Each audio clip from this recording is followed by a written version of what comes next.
cannabidiol, our own body makes a form of it in the form of 2-AG. Cannabidiol is in human breast milk. Cannabidiol is in broccoli. Cannabidiol is in kale. You know, this plant should be understood for what it is. It's been a part of the human experience for thousands of years, dating back 30,000 years, that we can trace humans starting the beginning of agriculture, carrying the seeds with this plant all over the country, all over the world.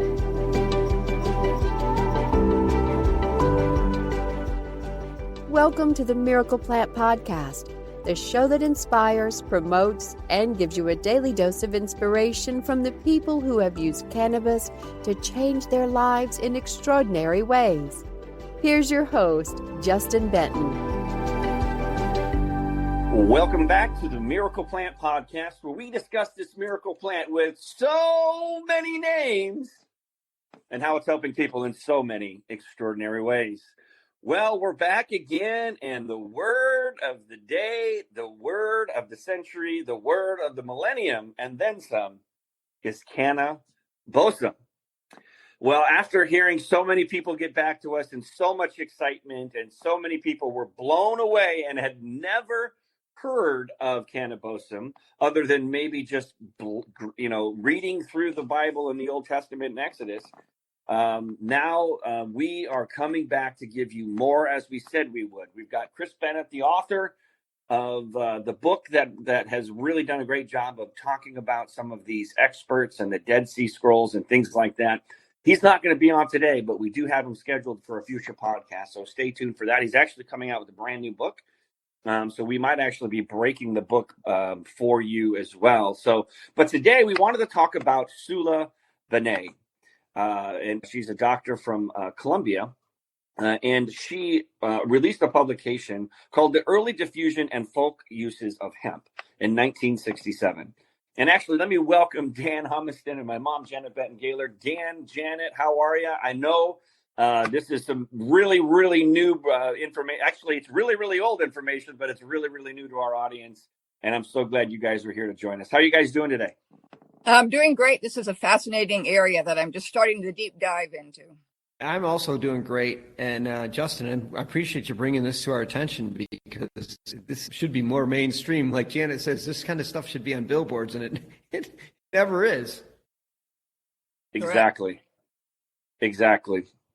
And so Sula Benet, who's also known as Sula Benet, again, like I said, is a Polish anthropologist of the 20th century, and she studied Polish and Judaic customs and traditions. And the publication that we're most interested in, again, is Early Diffusion of Folk Uses of Hemp.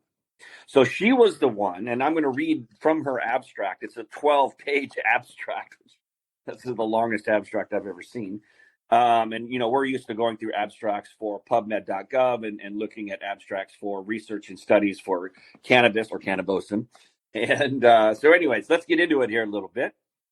Despite the growing volume of literature on the subject of hemp, this is from her abstract, the historical roots of its diffusion remain obscure, and there is a scant reference to its ubiquitous role in folk, ritual, magic, and medicine among European peasantry. The term cannabis itself has been considered to be Indo-European of origin, and this paper re-examines the origin of the term cannabis to demonstrate its derivation of Semitic languages. Both the word and its forms of use were borrowed from nomadic Scythians, from peoples of the Near East, and diffused among the people with whom they came in contact. Ritual or other folk uses described. Goes on to talk about how hemp is one of the most versatile and important plants discovered by man, used for millennia, as we talked about here on, ad nauseum. And let's get into the good stuff here. There was a German scientist, Schrader, Hen, and Busham. They were the first that translated the Dead Sea Scrolls that were found in 1945 with the Gospel of Philip and a lot of these other original texts that were firsthand of when Jesus was around, but they hid in AD 367 because the powers that be, they decided which canonical text they were going to put into the Bible, which is the traditional Luke, John, Matthew, Mark, those four, and they cut out the other 8, and including Philip. So they buried these firsthand accounts, and when they found them, when these farmer in 1945 was looking for actually manure, believe it or not, he found these Dead Sea Scrolls, and that's how we have access to these texts. And these Germans were the first to translate it to German, and then she translated it as well for us. So it says both in original Hebrew text of the Old Testament and the aromatic translation, the word Kaneh, Kaneh, or Kaneh, Keneh, is used either alone or linked to the adjective Bosm in Hebrew, or Busma is the aromatic meaning aromatic. It is Kana, C-A-N-A, in Sanskrit. It goes on to talk about how God directed Moses to make a holy oil composed of myrrh, sweet cinnamon, Kaneh Bosm, and cassia. And in many ancient languages, including Hebrew, the root can, K-A-N, has a double meaning, both hemp and reed. So that's very interesting if we sit there and think that, again, can means hemp or reed. In many translations of the Bible's original Hebrew, we find Kaneh Bosm variously and erroneously translated as calamus and aromatic reed. A vague term, calamus, or Calamus aromaticus, is a fragrant marsh plant. The error occurred in the oldest Greek translation of the Hebrew Bible, Septuagint, in the 3rd century BC, where the terms Kaneh, Kaneh Bosm were incorrectly translated as calamus. And in many translations that followed, including Martin Luther's, the same error was repeated. In Exodus 30:23, Kaneh Bosm is translated as sweet calamus. In Isaiah 43:24 chapter, Kaneh is translated as sweet cane, although the word sweet appears nowhere in the original. In Jeremiah 6:20, Kaneh is translated as sweet cane. In Ezekiel 27, chapter 19, Kaneh is translated as calamus. In Song of Songs 4, chapter 14, Kaneh is translated as calamus. Another piece of evidence regarding the use of the word Kaneh in the sense of hemp rather than reed among the Hebrews is the religious requirement that the dead be buried in Kaneh shirts. Centuries later, linen was substituted for hemp. Klein, 1908, cites that. So again, I can just keep going on and on. I'll pause here for a second. But folks, this is the proof. This is the smoking gun. This is the exact, facts that happened. When they changed the text of Kaneh Bosm from Hebrew to Greek, they changed the words. They literally took what it was originally written down as, and they translated it to calamus. So there it is, folks. You can Google search it yourself. You can see this exact same abstract. If you go look at Sula Benet, B-E-N-E-T, and the name of her publication, this abstract that I'm reading again, is Early Diffusion and Folk Uses of Hemp by Sula Benet. Boom! Shakalaka. What do you guys think about that? I am super excited because as we often talk about hemp, it has been used for thousands and thousands of years with humans for healing, a lot of things mainly based on healing. And obviously, if they already had hemp shirts, they were also using it for a variety of other things. And as we talk about, hemp is the only plant that our bodies co-evolved with. So we have, as humans, have had hemp in our bodies so much that we've actually evolved with it, which is why we have the endocannabinoid system. And it's like the CBDA we always talk about is literally interacts with every cell of our body. And our endocannabinoid system of connections and receptors is actually larger than our nervous system. And so it shows very clearly as humans, hemp has been a massive part of our lives for generations, so many generations, that our bodies adapted and changed to use it more efficiently. And so that's why I never could figure out why we weren't talking about it more. Like you say, why wasn't it mentioned more in earlier texts if it's such a huge part of human history and human development? And so this makes perfect sense to me that we finally have someone talking about hemp. I don't even know how many thousands of years ago this goes back, or before we started the whole AD system. But so I'm super excited about it. And I need to do some more research on the herb they tried to pretend it was, the sweet calisum or whatever it is, and how we lost that translation. My biggest question is, during that translation, was it purposely translated to a less, quote, innocuous plant, or was it a mistake? I'm guessing it was on purpose, because it was during that Nicene conference in the 300s. That's when they made the decision. They were trying to bring together different religions for the Roman Empire to coalesce the whole empire. And so they tossed out so much of the Bible that didn't fit in with this idea they had of making a unified religion system in the Romans. And so it makes perfect sense. They were very cleverly and purposely taking out parts and leaving in parts to come up with their own idea. So I could see that they would have then very deliberately also changed that meaning. The whole thing is fascinating. I can't wait to do more research on it. Absolutely. What do you think there, Dan? Pretty crazy news here that we're breaking on the podcast. Oh, I know. I think if we talk about how this has been used, humans have used thousands and thousands and thousands of years, but unfortunately, because the written word really is somewhat of a new concept in the span of the human existence, it was really never documented as you would think it would have been. I guess the most copied book of all time had references in it which would have been an indication that this was part of our culture, part of the world, part of civilization. Unfortunately, whether it was on purpose or through a mistake, that information was changed. And to me, it doesn't really matter whether it was purpose or a mistake. That's irrelevant. The point is, here's the link. Here's the link from when things were carried by word of mouth, from generation to generation, through storytelling, through word of mouth, through one mentor to the next, to when it was in the written word. And there's always been that argument, well, we don't see it written down. Well, now we do. And that's where I think that's really like you said, the boom moment for me, is that there is that now connection. We have written history of this being used 3,000 years ago, which I think is really the missing link. Yeah, again, I mean, when you break down and what she's doing here is, Sula, she is showing you, I mean, as an etymologist, the base of the word, like when you go to a spelling bee, like, well, what's the base? Is it Latin? So she's breaking down these words exactly as they were meant in Hebrew text, right? Because everything was written in Hebrew. There was no printing press back then, folks. So everything was handwritten. And remember, they buried these Dead Sea Scrolls, and I'm pretty sure they didn't call them that in 367 when the farmer found them in 1945. They buried this context because like my mom was saying, the Romans wanted to unify and put their stamp of approval on it, and casted out anything that didn't fit in the light that they wanted, to cast.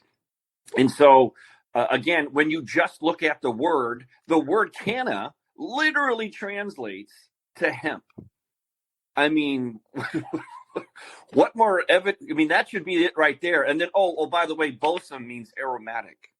And for those of you that were out here in Ventura County, California, 3 years ago, when we had all the homeowners associations going crazy because one of the farmers forgot to harvest his hemp crop in time, because of the aromatic smell, I'm pretty sure that even makes the case obviously even more.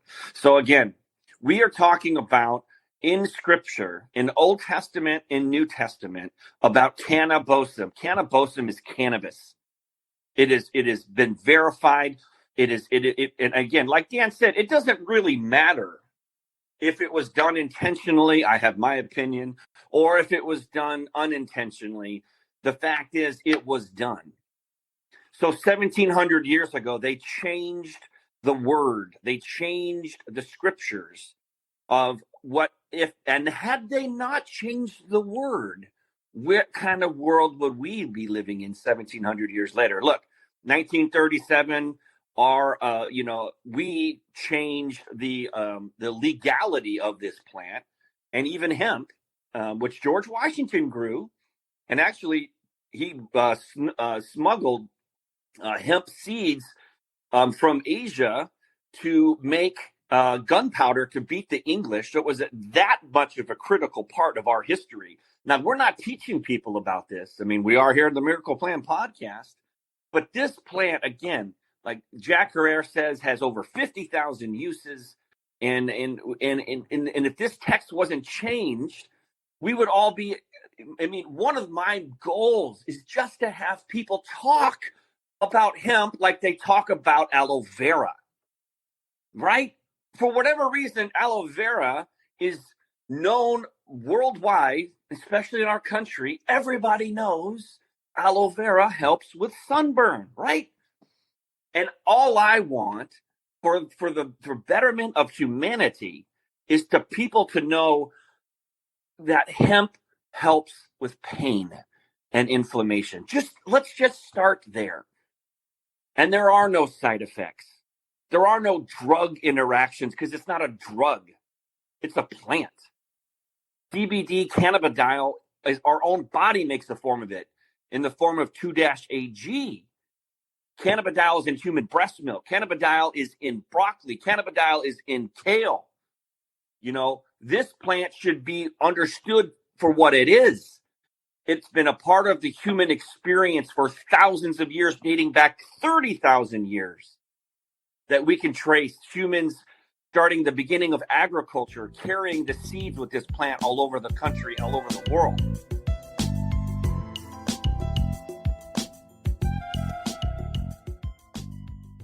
Now, the reason we bring this up is because, yes, if they had hidden broccoli from us, that would have been bad. Broccoli's very good. Got all leafy green vegetables. Eat your greens are good for you.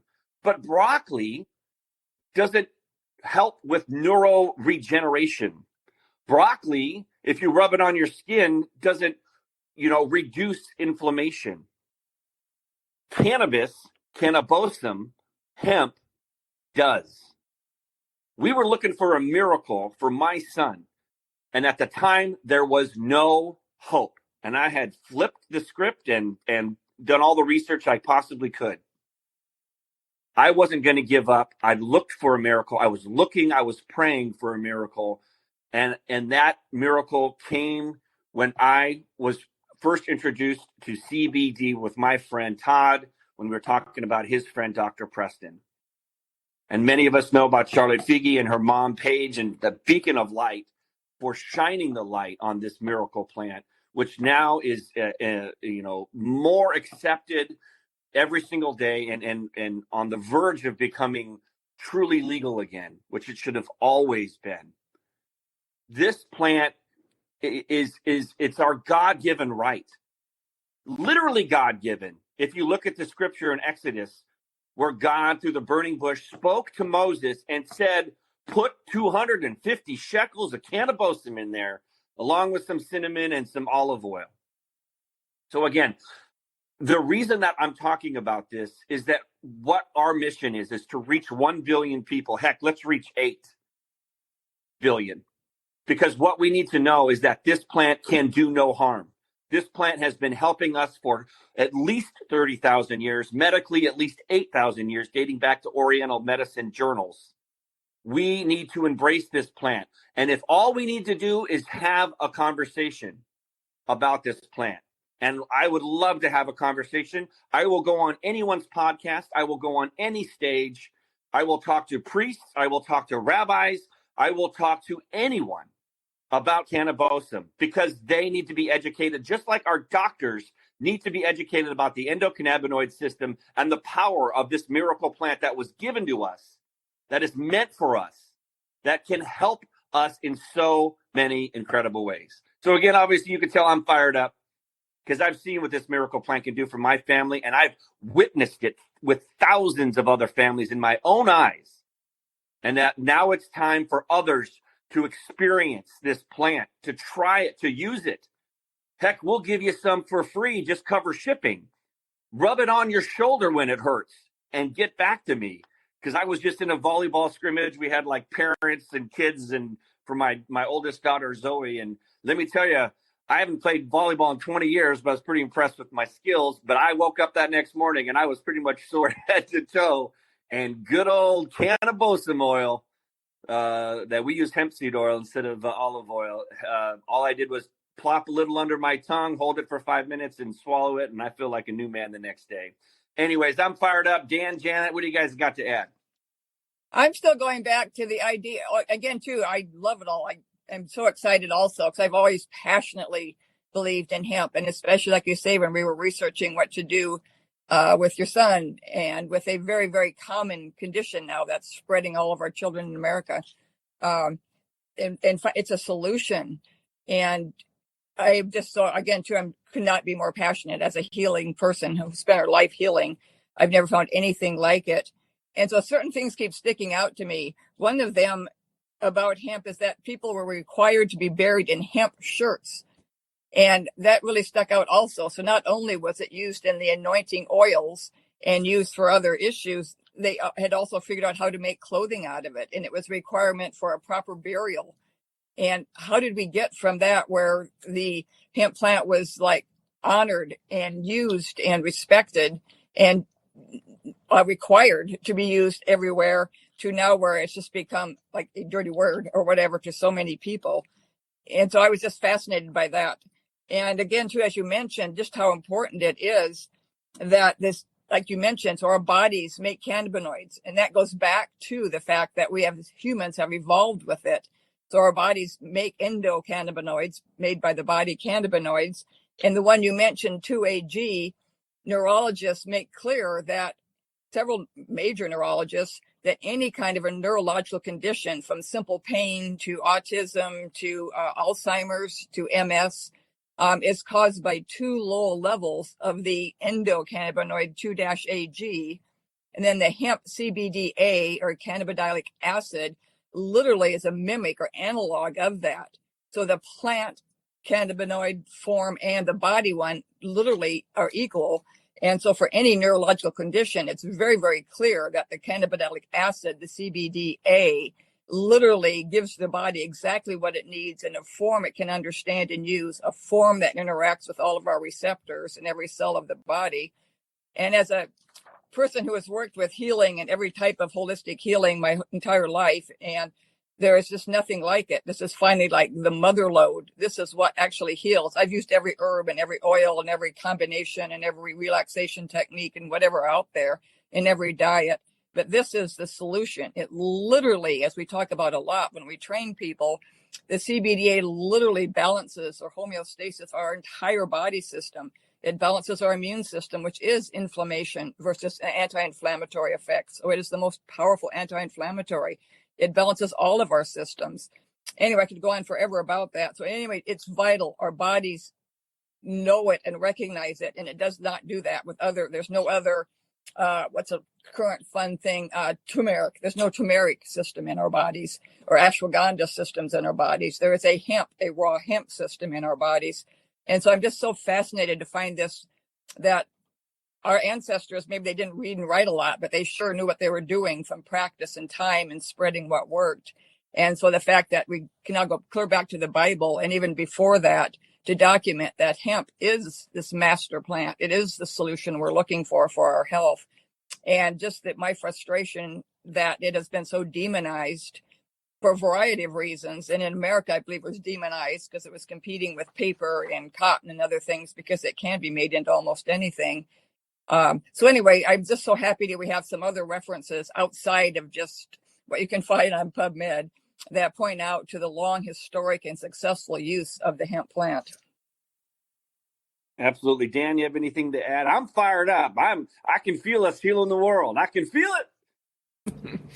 No, all I was going to say is that I think that, a lot of people that aren't familiar as we are with the plant, when they hear the word hemp, cannabis, marijuana, they immediately think of the intoxicating effects. And that's not the point here. The point is this plant has a lot of benefits that are not related to intoxicating effects. And I think that if people who were maybe programmed through a lot of negative propaganda over the years could take a minute and look at the research and take a minute and look at the data and now see how it was included in the scriptures and even beyond, there's references to the healing power of this of this amazing plant, this miracle plant. That'll be one major step towards legitimizing this and making it mainstream and making it just, hey, of course it's right. We need this. Of course it's part of our body's design. There's no question. It'd be like saying it should be as common, and people should be as comfortable with this as drinking water or going out and getting sunlight. This is natural. This has to happen. And now this is one more layer of negativeness that is being removed, and one more barrier that people don't need to deal with, and they can just get past it. So that's about all I got to say, Justin. I know you're fired up. I'll let you wrap this thing up. Absolutely. Well, again, our mission is to reach 1 billion people by 2025 about the power of this miracle plant with so many names. You know, the fact that the translation happened in 367 and we'd lost how much more powerful would, again, my goal would be to get people to think about hemp like they think about aloe vera. I just think of all of the people that could have been helped from then until now, if that hadn't happened back 367.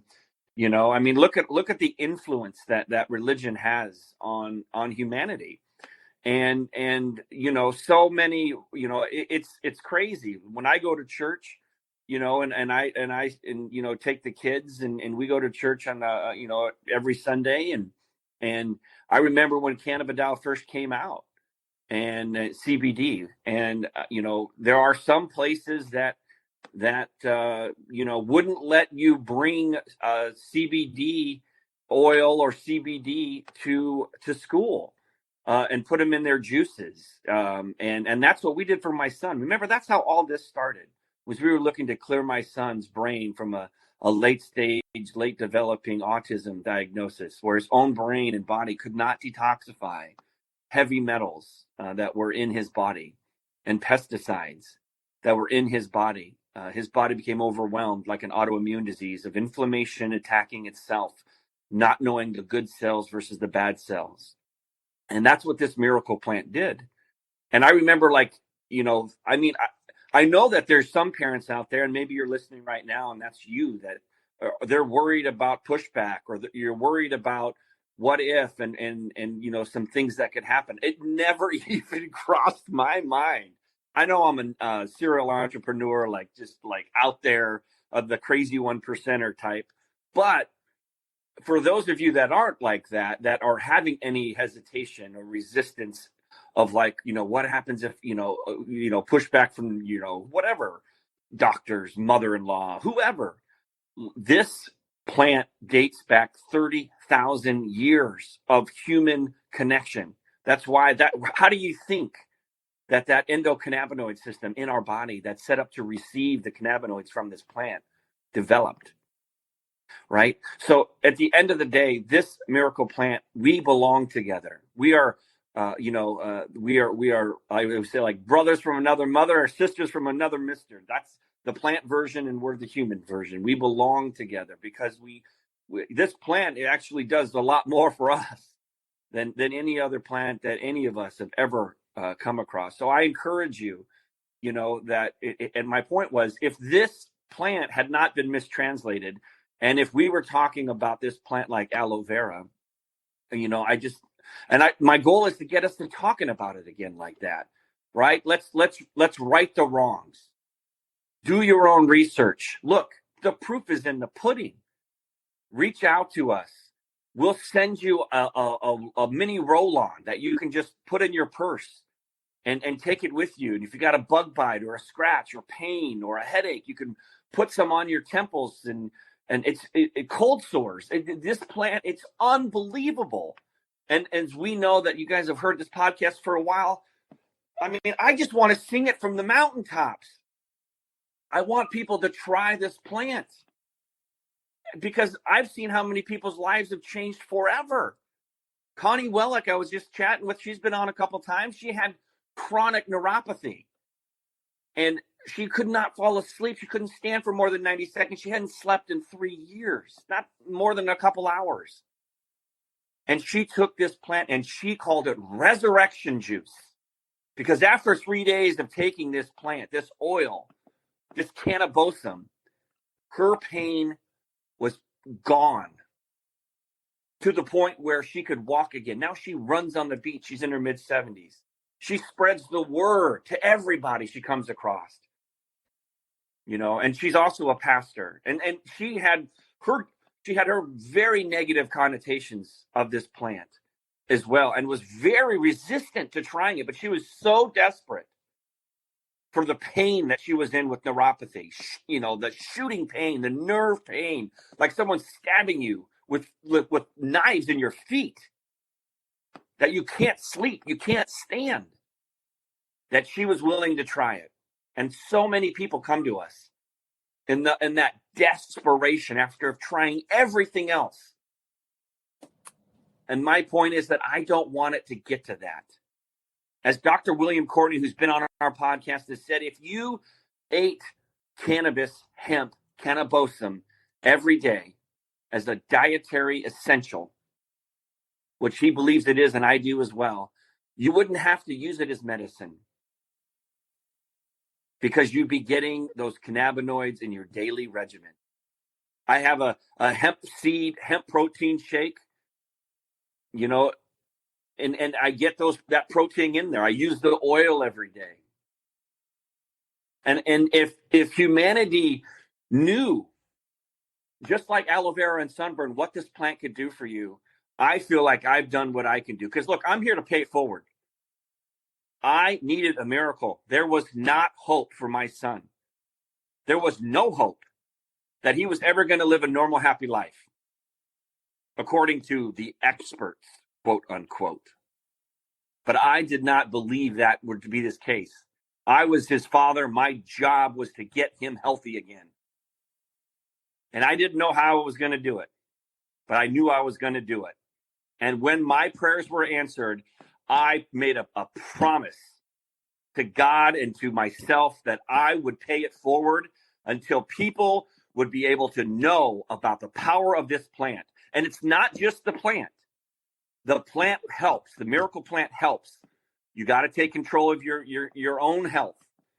It opens the door for you to realize, to lift the veil. You are in control of your health. The things that you put in your mouth and your mind, you are in control. Do not give that control over to somebody else. That's what I want. I want people to be happy. I want people to be at peace. I don't want people to take things that hurt them. As we know, these pharmaceutical drugs are hurting people. So again, I'm so fired up. Any final words before we do our send-off? I just want to say that I just feel really blessed that you found this more information. And again, too, to give more legitimacy, which we should not have to with hemp. But in our current American culture, we have to go back. And if you don't believe the Bible, I don't know how else to approach you. So again, too, the fact that we can find those roots and find more and more of the documentation of how critical this plant has been to us our entire lives as humans. And our bodies, by the way, don't change quickly. It takes forever for our bodies to change. So you can imagine how many years and centuries we were using hemp for our body to adapt to its use, that it became a primary maintainer of our health, both for the nutrition and the healing benefits. And so I am just as excited as Justin is, because I get so tired. Like I say, I see the miracles all the time. I do free consultations for anybody that has any kind of a health issue, and I see the results. And just my frustration of living in a culture where the smallest little problem goes wrong and someone's running to a pharmaceutical solution and not, by the way, looking at their diet or anything else they could do. And so to me, this is the legitimacy that hopefully will reach far more people than just us reporting success of it for different conditions. So I could not be more excited, and more excited to actually do more research, and especially going back into the Chinese who were writing long before even the Bible was put into writing, just to keep documenting this. So congratulations. I'm so excited this knowledge came to Justin, that he heard about it first, and that we're now able to spread it around the world, along with our goal of having 1 billion people be aware that there is a solution. There is something else than what we've been taught in America, especially, of how we solve our health issues. Anything else, Dan? I think Janet said it all. It's healed the world. We got 8 billion to go, but you're going to get through this first billion in a couple years.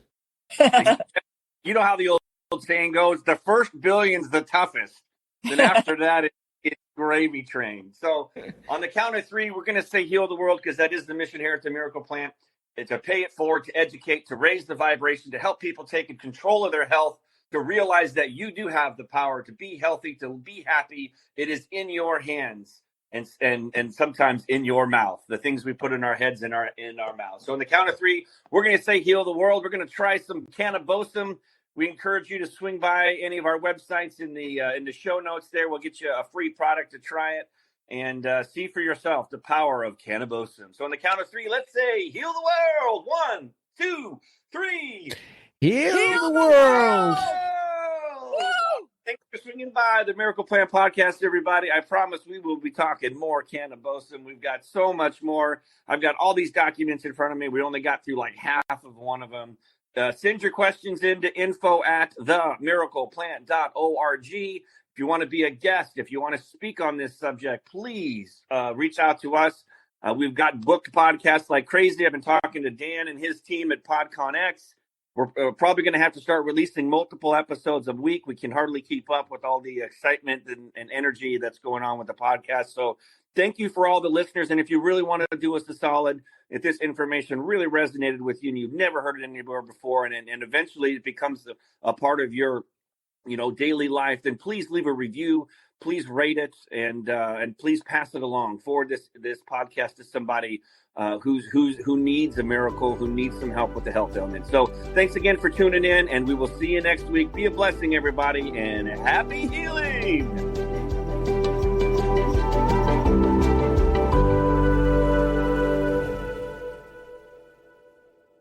Thanks for listening to today's show. To check out more great cannabis podcasts, go to podconnects.com. Here's a preview of one of our other shows. Hi, my name's Kate, and I'm your host of the Pop Moms Podcast. I started the Pop Moms Podcast, because I wanted to end the stigma against using cannabis, specifically with moms, but also anyone who chooses to consume. I strive for a balance of humor and education, along with some pretty rad guests, to help combat social biases that come with consuming cannabis. Kids are hard. Join me for regular podcast episodes packed with parenting hacks, real-life stories, and of course, my favorite cannabis products. The days are long, but the years are short. So roll another J and take a deep breath. Keep blazing and stay amazing.